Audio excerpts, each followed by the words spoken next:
said marriage was a partnership. Two hearts, one promise of forever. But somewhere between the vows and the years, that promise changes shape.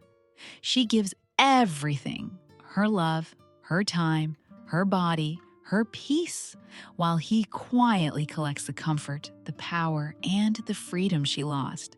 And the saddest part? She keeps smiling because the world tells her that's what a good wife does. But what if the truth is darker? What if some marriages don't protect women, but quietly exploit them? Let's talk about how love turns into labor and how it happens without anyone noticing. Emotional exploitation doesn't look like cruelty. It looks like care, twisted into control.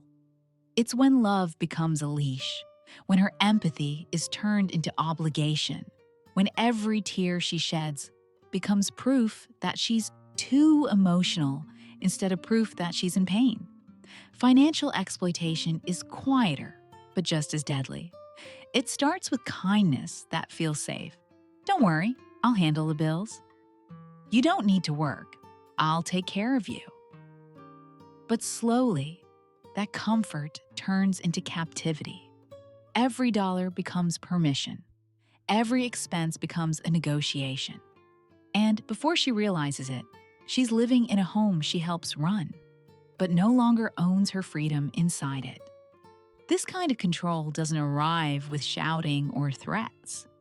It arrives disguised as love, patience, and responsibility. And that's what makes it so dangerous, because it feels normal. But the truth is, no woman should have to trade her autonomy for affection or her freedom for security. Because once "I'll take care of you" turns into "you owe me," love is no longer love. It's leverage. And that's where the emotional exploitation begins. They don't have to raise their voice to break you. All it takes is the right words said in the right tone over and over again. This is emotional exploitation, the quiet kind of control that wears a smile and hides behind love. It begins small. A sigh when she speaks, a subtle eye roll when she expresses a need, and then the sentences that sound almost reasonable until they start echoing in her head. I work so hard. Can't you just be happy? You never appreciate me. You're lucky I put up with you. Each phrase plants the same seed. You are the problem. She starts to question her reactions, her emotions, even her memory. She apologizes for crying. She hides her anger. She learns to smile through discomfort just to keep the peace. And the cruelest part? The world calls it love. Because he doesn't yell, doesn't hit, doesn't leave, he just makes her feel small enough that she stops asking for more. She convinces herself that at least he stays, while he convinces her that her pain is a burden. That's how emotional exploitation works. It doesn't demand obedience through fear. It creates obedience through guilt. It teaches her that her silence is kindness and her exhaustion is loyalty. Soon, she starts doing everything, not out of love, but out of fear of being seen as ungrateful. Every act of care becomes survival. Every apology becomes proof of devotion. This is how women disappear in marriages that look perfect from the outside, one manipulated emotion at a time. But what happens when guilt isn't enough anymore?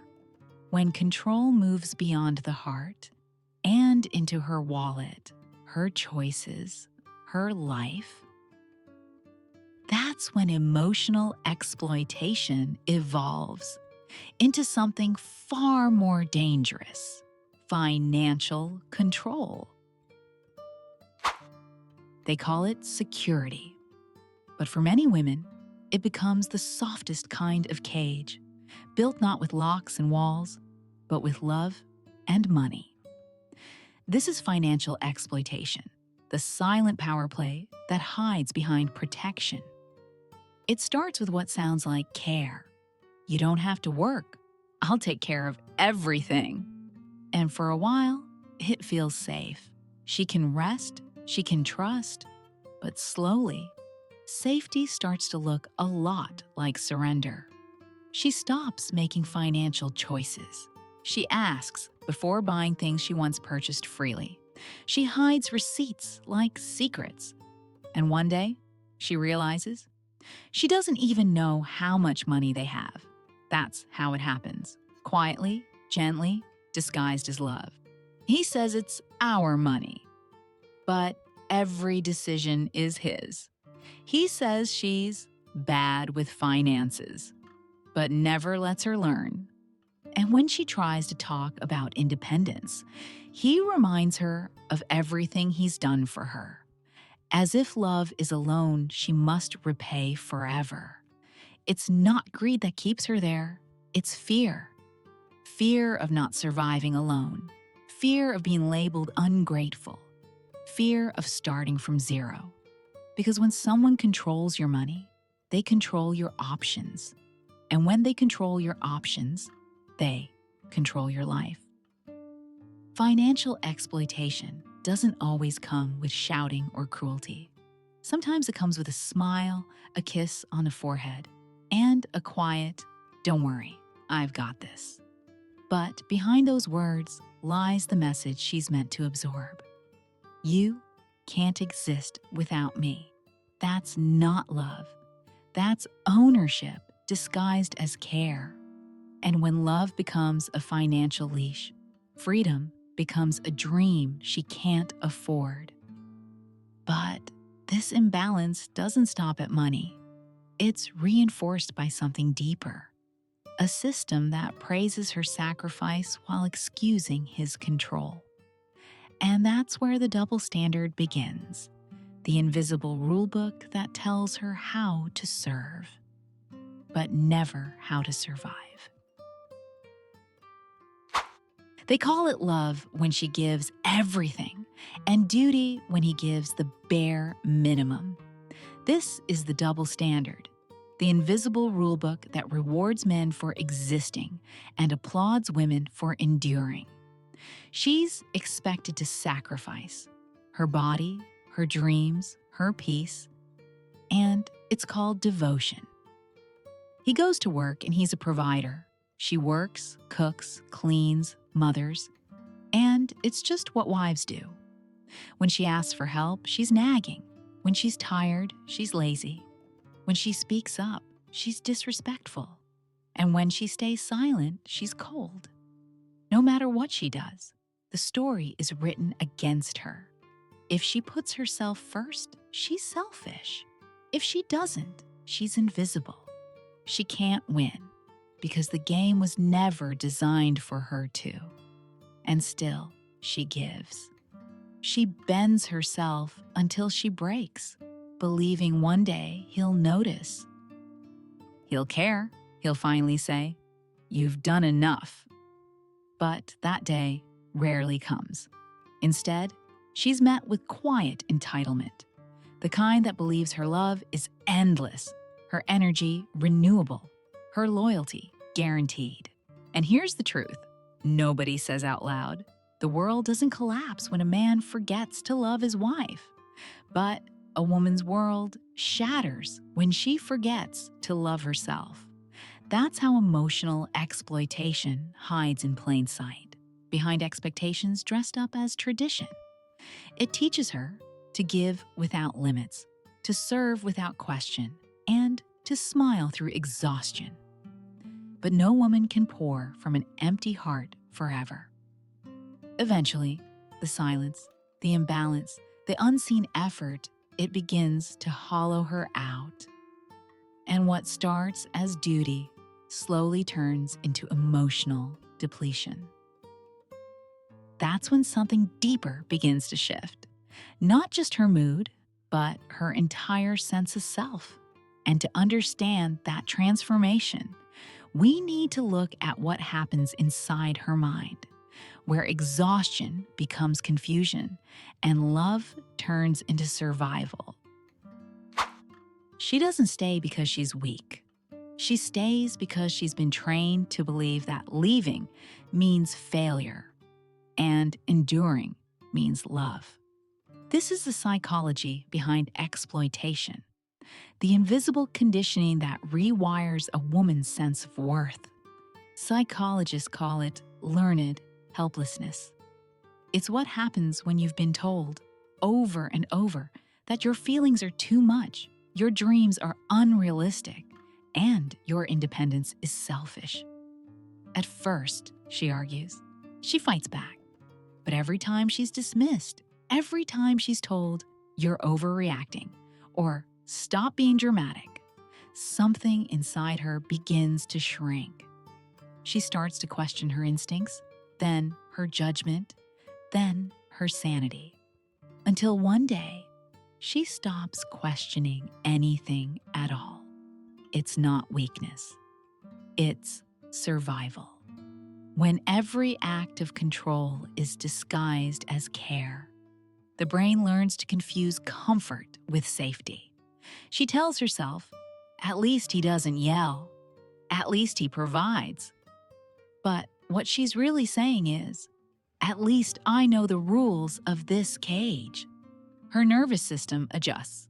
Her body lives in quiet panic, always alert, always careful not to set him off.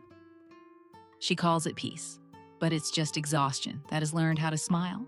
And here's the cruelest trick of all. The longer she stays, the harder it becomes to leave. Not because she can't, but because she's been made to believe she doesn't deserve better. She thinks love is something she must earn, forgiveness something she must buy, and safety something she must beg for. That's how strong, intelligent women get trapped. Not by force, but by manipulation. Through years of subtle conditioning that teaches them to value his comfort over their own freedom. But sometimes, all it takes is a single moment of clarity, a thought whispered from deep within. This isn't love. This is survival. And that moment, that awakening, this is where everything begins to change. Because awareness is the first crack in the walls that kept her silent. And that crack, it's where the light starts to come in. It doesn't happen in one big moment of courage. It happens in silence. In the middle of an ordinary day, when she looks around the home she helped build and suddenly realizes none of it feels like hers. Not the space, not the air, not even her own voice. And yet, that realization, that painful clarity, is the beginning of freedom. Because you can't rebuild your life until you finally admit the walls were never yours. For the first time in years, she lets herself think of forbidden thought. I want more. Not more money, not more things, more peace, more say, more self. It starts small. A savings jar tucked behind the books. A secret notebook where she writes what she's too afraid to say out loud. One small no when she's expected to say yes. It's not rebellion. It's resurrection. A quiet reclaiming of her power. One boundary at a time. She begins to see that her worth isn't measured by how much she gives, but by how much she refuses to lose herself again. There's fear, of course. Her mind whispers, what if I can't do this? But then another voice, softer, stronger, answers, what if you can? And for the first time in a long time, that voice sounds like hers. That's how change begins. Not in grand escapes or dramatic endings, but in a gentle shift from surviving to choosing. from being quiet to being heard, from enduring love to demanding respect. Because healing doesn't start when he apologizes, it starts when she stops apologizing for wanting more. And as that light of self-awareness begins to grow inside her, something else awakens too. A realization that love doesn't have to hurt to be real. That care doesn't have to be controlled to feel safe. And that realization leads to the final truth, the moment when pain gives way to healing and silence turns into strength. The part where her story doesn't end in survival, but in rebirth. They told her marriage was supposed to complete her, but somewhere along the way, it began to erase her instead. So let's be clear. Marriage should never cost you your self-worth, and love should never feel like debt. A healthy marriage is not about who sacrifices more. It's about two people who choose each other without controlling each other. It's built on choice, not obligation. On trust, not tactics. On freedom, not fear. If you've ever been made to feel like you're asking for too much just because you wanted to be seen, please know this. You're not demanding, you're human. If you've ever been told you're lucky someone puts up with you, no, you're not lucky. You're being diminished. And if you've ever felt small in the name of love, understand that love that requires your silence is not love, it's submission. You are allowed to want peace that doesn't come at the cost of your dignity. You're allowed to say no without guilt. You are allowed to take up space in your home, in your dreams, in your own heart. Healing begins when you stop apologizing for your needs, when you stop mistaking control for care, when you finally whisper to yourself, I deserve better, not because I'm perfect, but because I'm real. And if you're listening right now thinking, that sounds like me, you are not alone.